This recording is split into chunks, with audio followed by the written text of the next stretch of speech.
letters, R, and other data science technology. Alyssa believes in the importance of citizen science, open source, and diversity in technology. In her free time, Alyssa leads programming workshops for local Girl Scouts. She will be presenting a talk titled Telling Meaningful Stories with Data. Join me in welcoming Alyssa.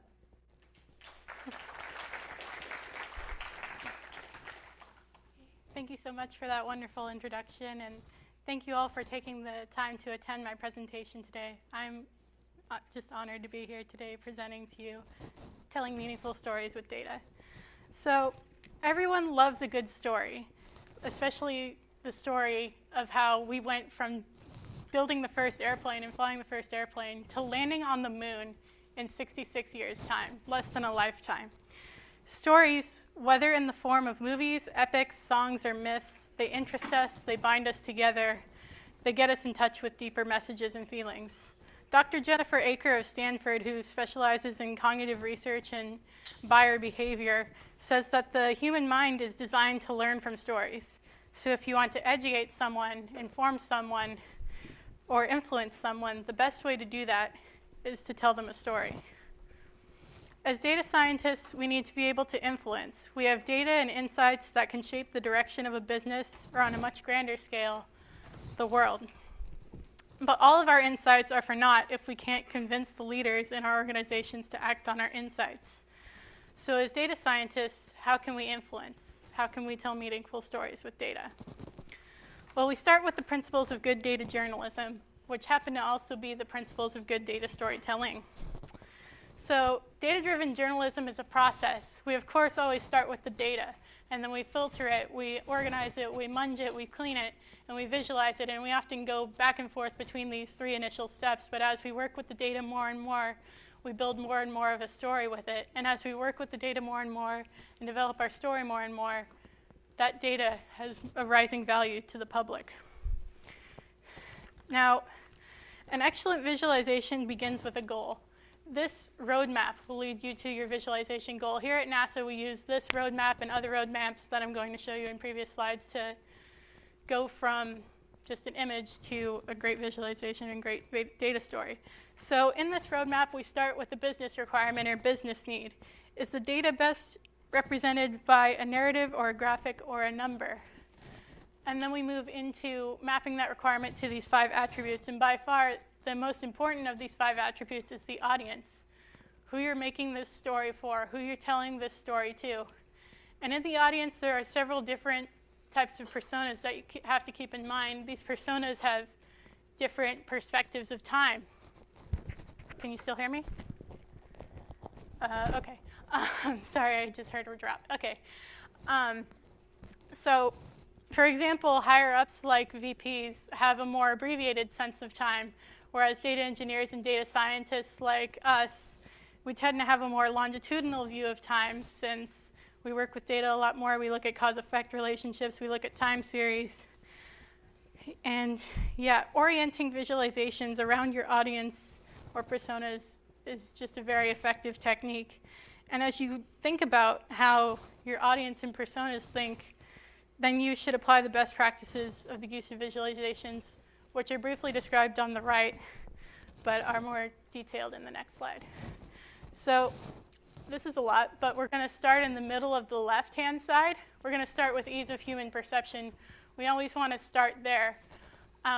We always want to make our visualizations easy for the public to digest and gain answers from. And then we move into the bottom with that in mind, and we select which type of chart would best represent the story we're trying to tell. Are we trying to tell a comparison story? Are we going to try to tell a time series story? Parts of a whole? And then we move into the right-hand panel, which gives more details and devices to that story, the lines, the colors, the shapes. And then we move into the top where we have our colors. This slide emphasizes more of the bottom right hand little box on the previous slide. Or I mean the bottom left, sorry. Yeah, and it goes into what type of data stories you should tell with what types of data with neat images. For example, if you want to show a distribution, you would do a heat map, or a histogram. If you want to do time series, you would, of course, do a line chart or a bar chart. If you want to show parts of a whole, you don't do a pie chart. But you do tree map or some other thing. Okay, and now that I've shown you some good visualization techniques, I'll briefly go through some pro tips. The main two on this slide that I want to mention are, one, less is more. Whenever you want to try to tell a story with so much detail, information, and data, you don't want to explode that onto your reader. You want to simplify it as much as you can, make it easier for your reader to digest. Don't put so many lines or colors or symbols that it's just hard to discern what's the main idea of your story that you're trying to tell. And then the second point of this slide is to avoid pie charts. Enough said. So AI-assisted analysis can automate these pro tips on the previous slides and this whole visualization process. It's pretty amazing. I have two examples on this slide. The top example is from Tibco with their Insights platform, and the bottom example is from Tableau with just their regular software with some AI features added in. And you put in your data, it automatically figures out what graphics and maps and things to generate. You can, of course, guide it too. But as you adapt your views of these visualizations, they use natural language generation and natural language processing to just amazingly generate proper English descriptions of what's going on and tell stories that way. It's amazing how fast this technology has been developing. And speaking of advanced visualization, a predecessor to AI-assisted analysis is Gapminder, which I'm going to do a demo of right now. How many of you have heard of Gapminder? A few of you, that's cool. Okay, so on the left axis, we have per capita income. On the y-axis, I said x-axis, okay. On the y-axis, we have life expectancy. And the dots are countries, and the size of the dots are the populations of those countries, and the colors of the dots are what continents those countries are from. You can kind of see that in the top right corner. And as you play this visualization, it goes from 1800 to now. And you can see when I play this visualization that as countries go over the 10K per capita income, they have enough wealth to take care of their people, and their life expectancy skyrockets. Also, you'll see the effects of some wars in some countries, like World War I, World War II, and other things. So without further ado, let's play this.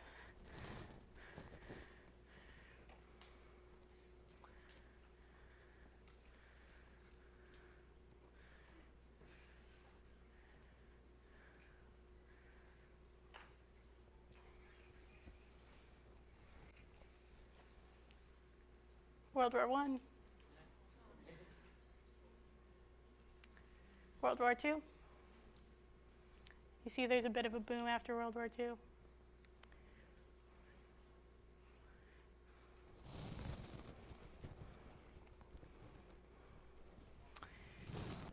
Voila. Pretty amazing. And you can see how everyone's pretty much on the same page now, regardless, like, you can still see the correlation, but everyone's pretty much on the same page now, with the exceptions of some African or Middle Eastern countries that are still in war zones or still dealing with some political upheaval. But yeah, back to the slideshow. Yeah, so Hans Rosling, how many of you have heard of Hans Rosling? Good, even better, cool. Okay, he was a Swedish public health sciences professor. He built this software, Gapminder, and he sold it to Google. And this software revolutionized not only global public health, but data visualization and data storytelling. He has some amazing TED Talks that I've listed along the bottom here, where he talks about the magic washing machine and making the impossible possible and letting his data set change your mindset. And if you haven't watched these, I highly recommend them. He's a wonderful data storyteller. Yeah, and they further explain the significance and motivation behind Gapminder and telling meaningful stories with data. So there are obviously many other tools for data visualization besides Gapminder that can handle powerful analyses, lots of data, and generate meaningful stories with data and change the world. I've only scratched the surface here with the most powerful tools, like R, Python, SAS, Tableau, QlikView, etc., Power BI. But all of these have the same powerful property. Data leads, but story tells. The data, you can import the data into all of these tools, and they can generate analyses and visualizations and stories that can convey and generate empathy and change. And this is the first principle of good data journalism, and by extension, good data storytelling. Data leads, but story tells and generates change. So what we have here is the Jon Snow Cholera Map. Jon Snow, not the Jon Snow from Game of Thrones, but the the Jon Snow, the physician in 1800s England, the father of epidemiology. So there was a cholera outbreak in the early 1800s in England, and being an empathetic physician, he wanted to figure out where it came from. And so he got their addresses with their permission. He mapped their addresses where they were getting sick. He checked their supply chains. He checked their milk. He checked a lot of other different things. And then he finally checked their water and found out that all of them were getting their water from the same spigot in the center of that map right there. And he tested the water from that spigot, and sure enough, it had the cholera disease that he was looking for. And that's how he found out that cholera was waterborne. And yeah, he saved a lot of lives the day that he found that out, not just in 1800s England, but in the future and now. How's that for telling a meaningful story with data? The second principle of good data journalism is that the analyses and the visualizations are rigorous but interpretable. We want to use rigorous but interpretable methods in getting the data and making the visualizations. Data analysts and scientists don't often realize how much the design of an analysis will impact what they will be able to say later. So here is not your typical visualization. It doesn't have an x-axis, y-axis, doesn't have your standard data points, but yeah, it's very unique and amazing. It's a floor plan of your typical American home, typical upper middle class American home. And we can see here that people hang out in very centralized locations in their home. We see that there's a lot of time spent in the dining room, in the kitchen, in the bedroom, in the family room, maybe at a family instrument if they have one.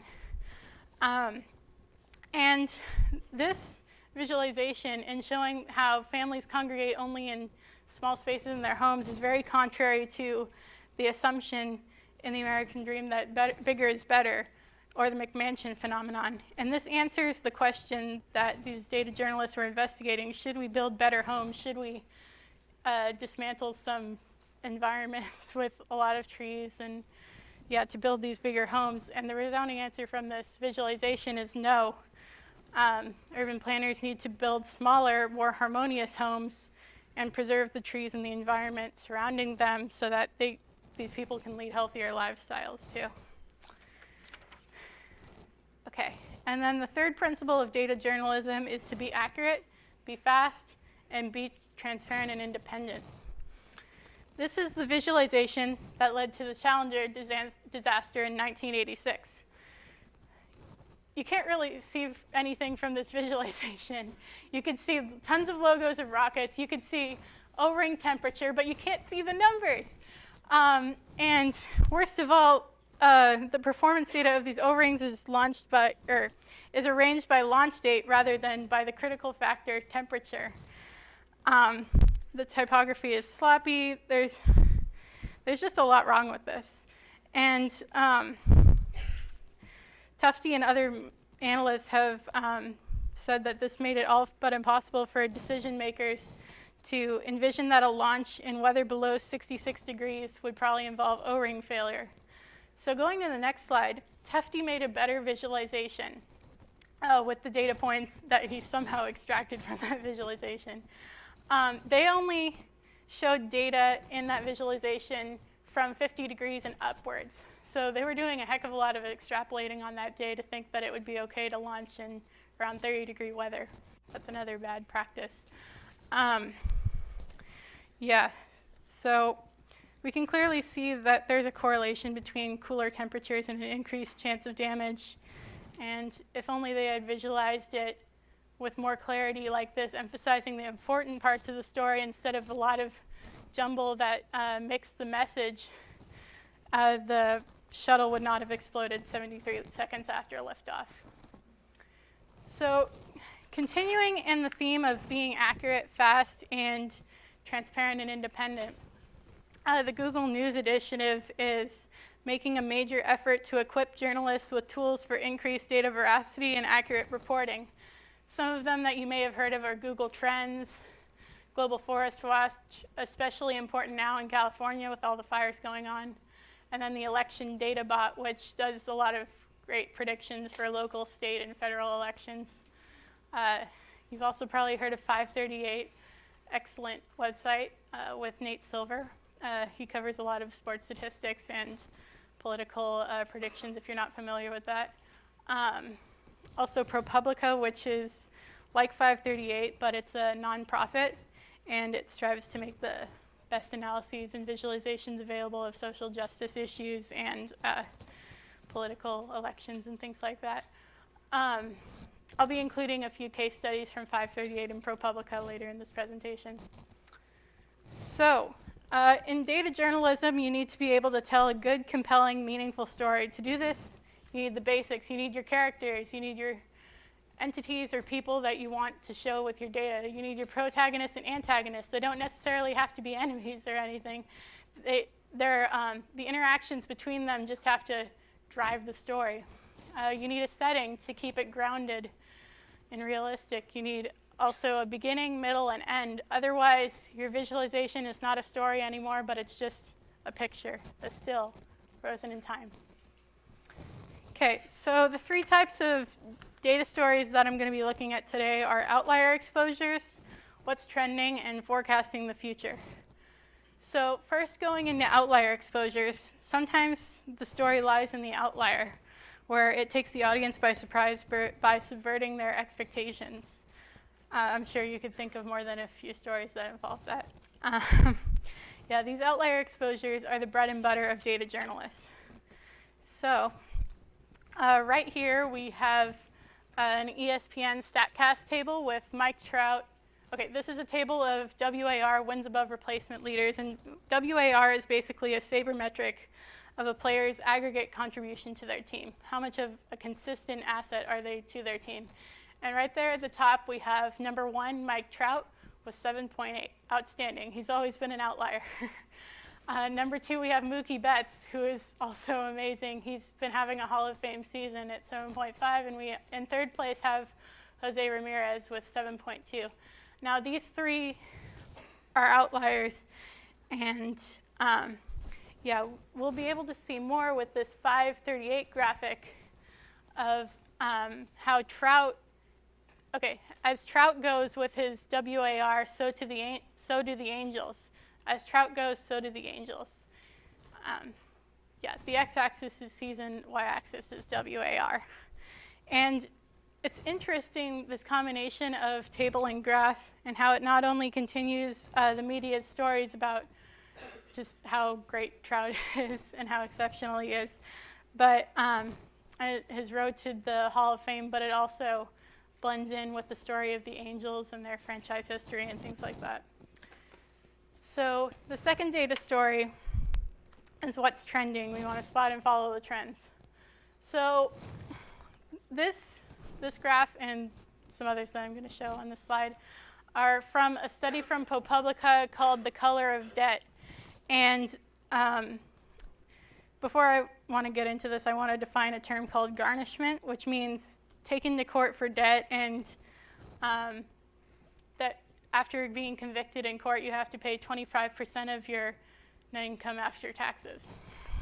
And so ProPublica in this study, The Color of Debt, wanted to find out who are the people who are most subject to garnishment. In other words, who are the races who are most subject to garnishment. And they looked through hundreds of thousands of court records. Race was not in the data originally, but found from the defendant's zip codes and segregated or bimodal counties. And when ProPublica looked at the judgments per 100 people and the median income and colored these dots by race, you can see that there's this pattern of a higher proportion of judgments for people of color who are below the poverty line than there are for others who are above the poverty line. The trend is similar in these other two counties, but only more drastic. Okay, so the third data story that I wanted to go over is forecasting the future. It's pretty self-explanatory. We have our predictive models and our machine learning, and we want to see if we can predict the future somehow with our math and computing skills.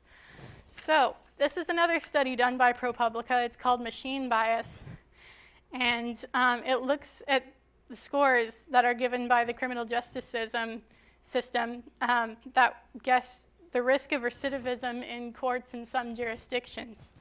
And these scores are based on the answers from survey questions that are given to these former criminals, but these questions are very biased and they soon become a proxy for race, like, did your parents own a home when you were a kid? What were your grades like? How did you get in trouble a lot, etc. And with this study that ProPublica did, they tested the outcome of these biased machine learning algorithms versus the actual eventual outcome. And they modeled the results with survival curves because the outcomes are so rare. Normally, survival curves are used in epidemiology for mortality and morbidity, but again, since it's a similar use case, yeah. For violent crimes, the machine learning algorithms weren't very predictive at all, which is problematic if people's futures are being determined just on the output of an algorithm. How many of you all have heard of Cathy O'Neil or her book, Weapons of Math Destruction? Okay, awesome. Yeah, in her book, she goes through many, many examples of how there are many machine learning algorithms out there that determine the fate of people, but they have no checks or balances on these algorithms or ways of seeing how accurate these algorithms are. And yeah, it's just important for independent data scientists or journalistic nonprofits like ProPublica to exist to dispel some of the myths behind some machine learning algorithms and keep these things in check. So after showing you all of these case studies in data storytelling, I just want to nail one core concept. Every person has the ability to tell a story. And storytelling is ultimately a skill, and skills can be improved with time and practice and passion. So yeah, I adapted this from Hillary Mason's slide. Yeah, technical people in particular can really struggle with telling a story. We're all awesome math, science, engineering, and comp sci nerds, and since we're all data scientists and data engineers, we're kind of at the intersection of all those fields, so we're awesome nerds. Yeah. And I don't know if it's the whole left brain or right brain thing, but crafting a story is a creative process. And we have those skills, we just need to develop them more in the storytelling context. People with technical skills often tend to get bogged down in the details, but effective storytelling is more about keeping an eye on the big picture, like the story blocks in the foreground instead of all of the general blocks in the picture.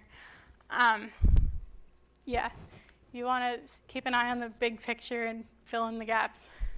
So I'm giving you some supplementary reading to help you on your journey to better data storytelling.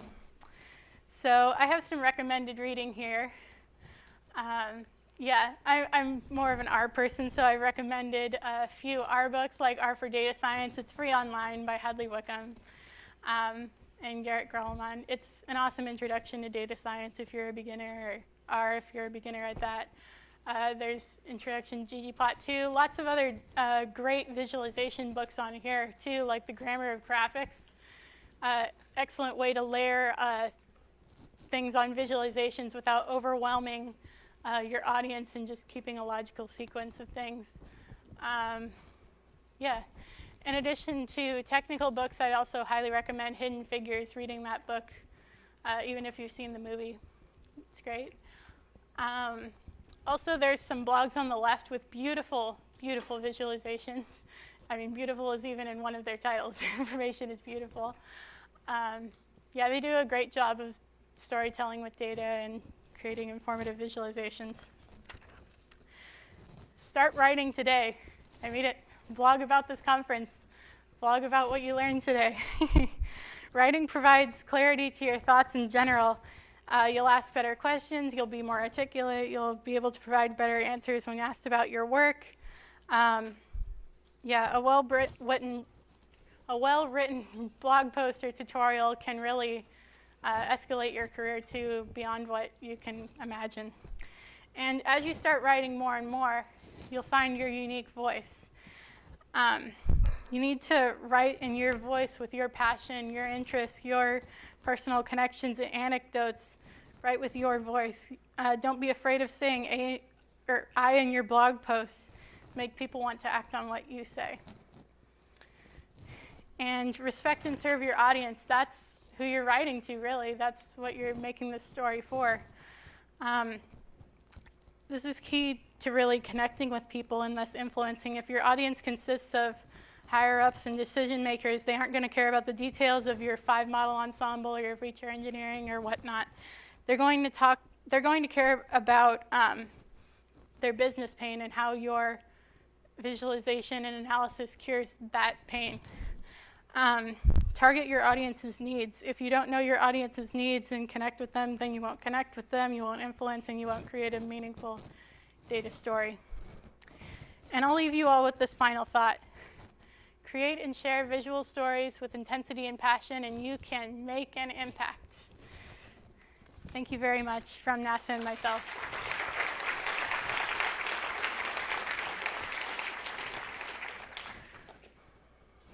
Yeah. We have time for some questions. Yeah. We have time for some questions.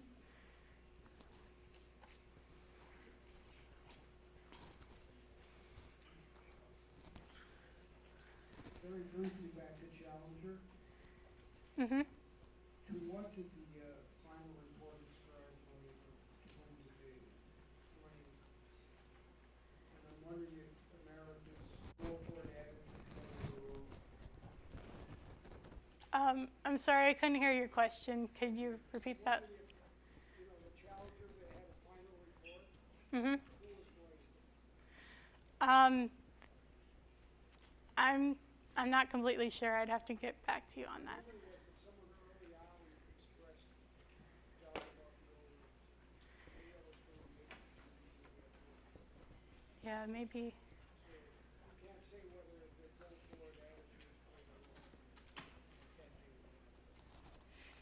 I'm not sure. I'd love to talk to you more afterwards about that, though. Yeah.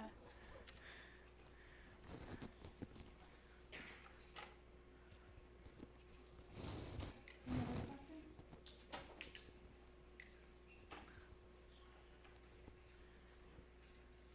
All right, well, thank you so much. Yay. Thank you.